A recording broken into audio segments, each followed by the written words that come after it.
On prend les mêmes et on recommence, hein. L'éclairage est à chier, là. Oh putain, je fais déjà des enchaînements sportifs, là, fermer les rideaux, merde. Attendez, j'ai même un petit peu ma décoration, mes jolies plantes. Ça, c'est des plantes séchées. Je me demande si c'est pas du mimosa séché. Ça ressemble à du mimosa, on est d'accord, hein. Oh, ça doit être du mimosa. Bah, si c'est pas du mimosa, je sais pas ce que je sais. Bon, je bois mon petit chocolat au lait avec vous. Ah là, bien, cousin. Vous allez bien, vous? Moi, ça va. Écoutez, on le fait aller, hein. Ainsi va la vie. Elle est en train de mourir, mon aloe vera. Je sais pas, chaque jour, il y a une nouvelle feuille qui meurt. Regardez, voilà. C'est d'une tristesse. Elle est en train de se faner. Un peu comme moi. Avec cette vie qu'on mène, avec toutes ces histoires de couvre-feu et tout qu'on ne vit plus, on est en train tous de faner. J'ai l'impression d'être une vieille tulipe. Allez, on va commencer la vidéo, les amis. On va pas tournoyer autour du cul, là. Where has she been, Serena? And who I am? That's a secret I'm never tell. You know you love me, XOXO, nol tono. Bon dia mes petites merdes, j'espère que vous allez bien. Aujourd'hui on se retrouve pour une nouvelle vidéo. Alors j'ai pas innové, la semaine dernière j'ai lu pour la Saint-Valentin vos problèmes sentimentaux. Cette semaine ça va être vos secrets inavouables. J'avais déjà fait un épisode 1 me semble-t-il. Et pourquoi pas continuer. Et j'ai lu vos messages. Aïe aïe aïe aïe aïe aïe.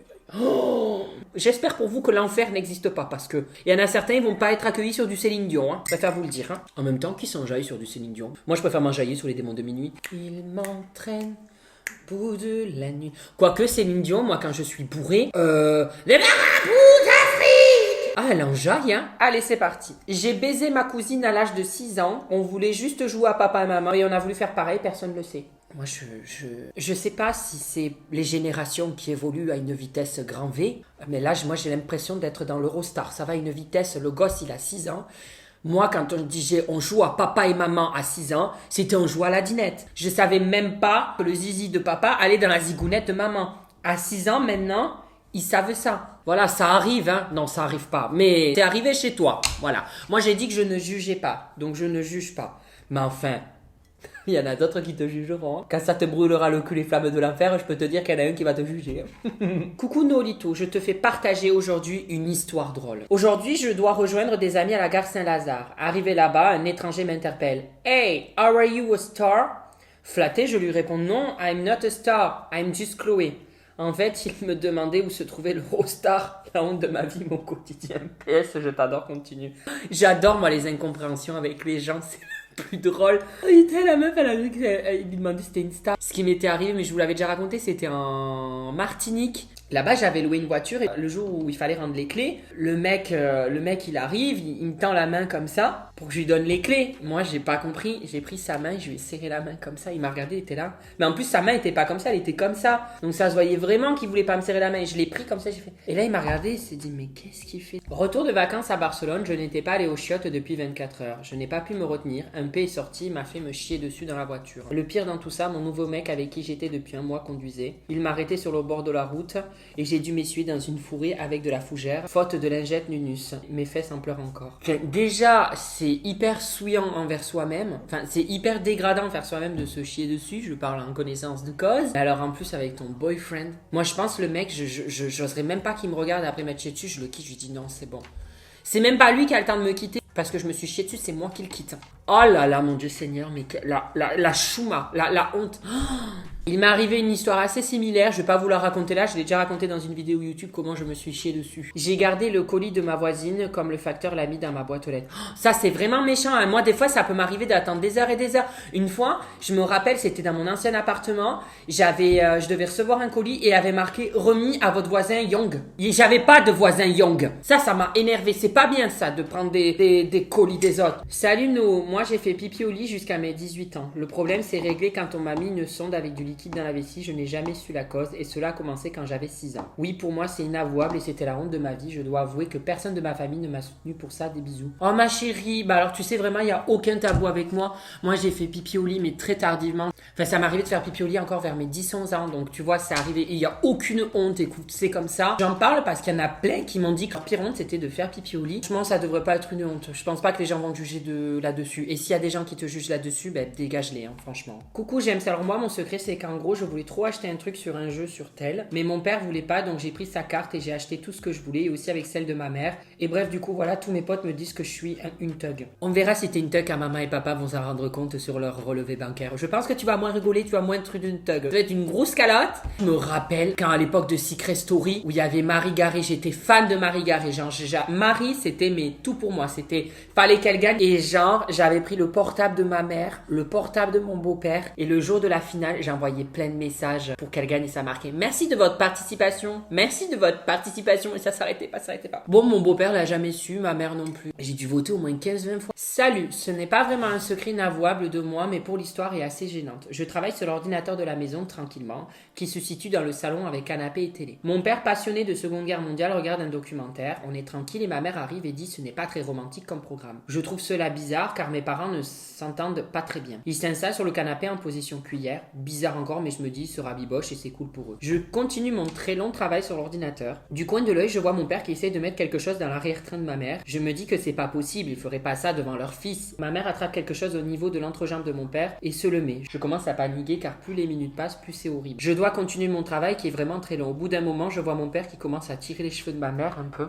C'est une blague. Je sais pas quoi faire, soit continuer mon travail et assister à ça, ou partir et me faire exploser par mon prof. Je prends sur moi quelques minutes jusqu'à ce que mes parents se mettent à me fixer tous les deux tout en le faisant. Là, je suis à bout et ne peux pas rester. Et le temps que je prenne une décision, ça faisait déjà 5 minutes qu'ils me fixaient et une bonne vingtaine de minutes qu'ils avaient commencé.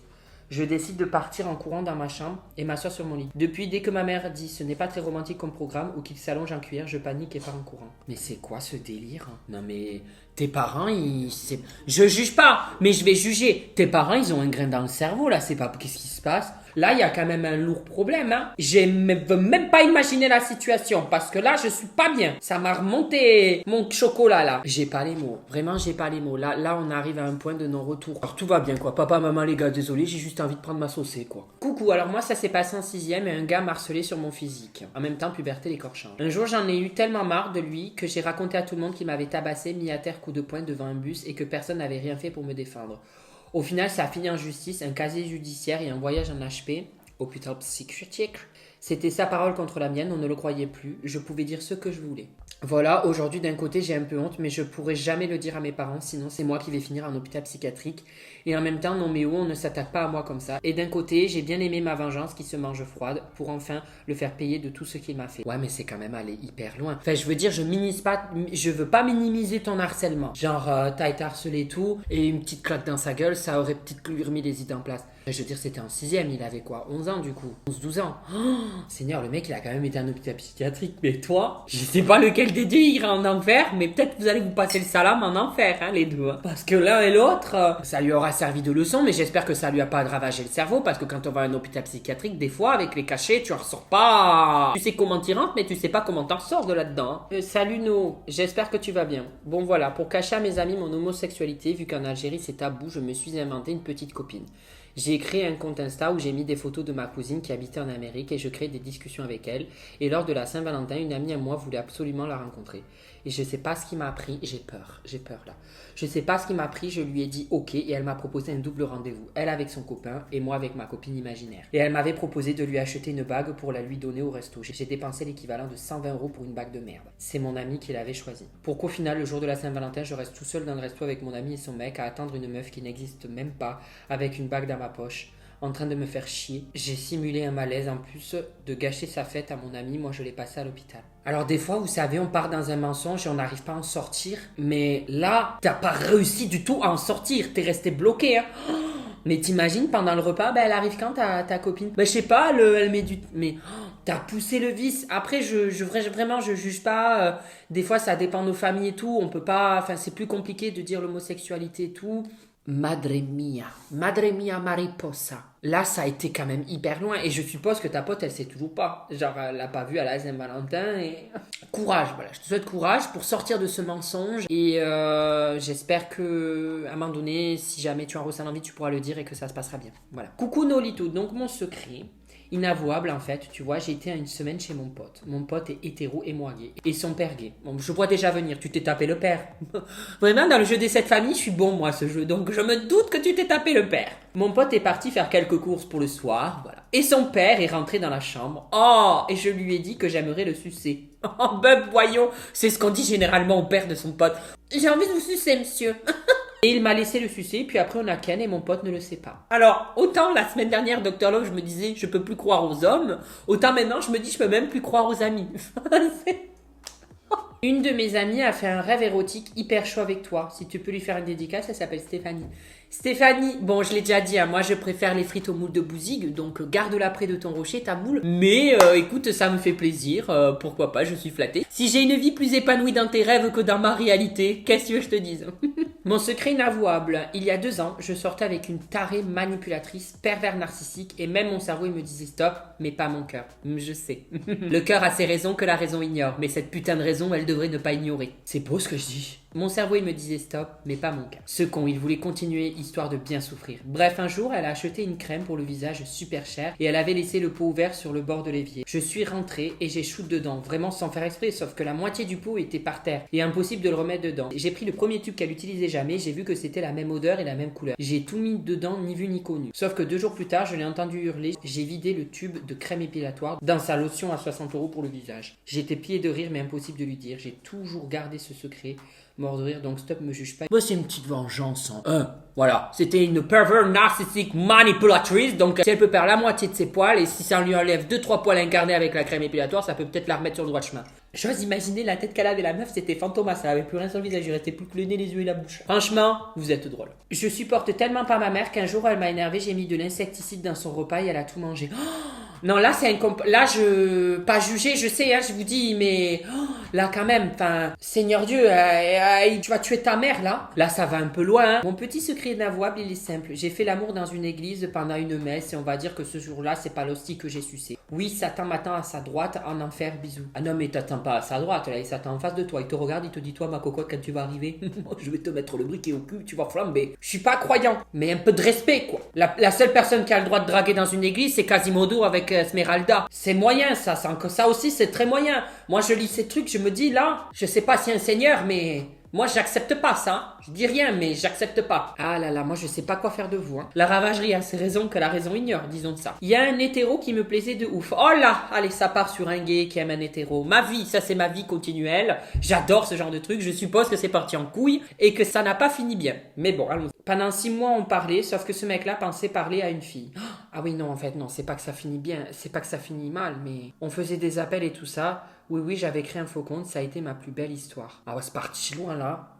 Tu t'es fait passer pour une fille pendant 6 mois et le mec en fait il s'attache. C'est horrible. Non, enfin je suis désolée, je veux pas juger. Peut-être que t'avais envie genre de compter à ses yeux et tout, mais la personne en face quoi pendant 6 mois elle s'est attachée à quelqu'un qui s'était imaginé, tu vois. Et en fait c'était pas du tout ça, c'est pas contre toi, c'est pas qu'il t'aimait pas, mais oh là là.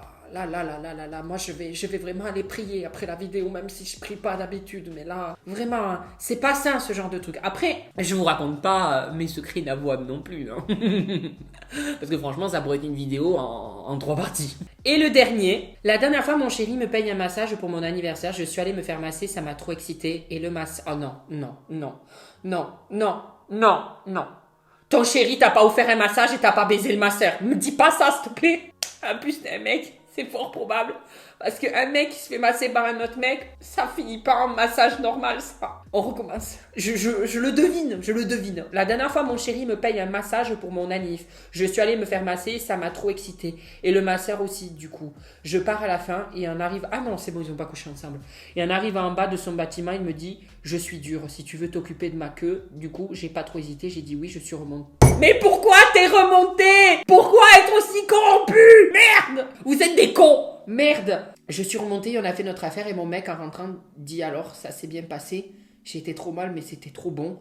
Au bout de 9 ans de couple, c'est normal de comparer un peu, non? Don't judge me. Après, je veux dire, moi, je suis en couple, il y a Dylan O'Brien qui arrive, moi aussi. Mais enfin, là, c'était pas Dylan O'Brien, ton masseur. Mais Dylan O'Brien, il me masse. Et genre, je suis en couple depuis 9 ans. Mon couple, je sais même plus écrire le mot couple, là. J'y fonce et il m'enfonce. Bref, pardon, excusez-moi. Je ne juge pas.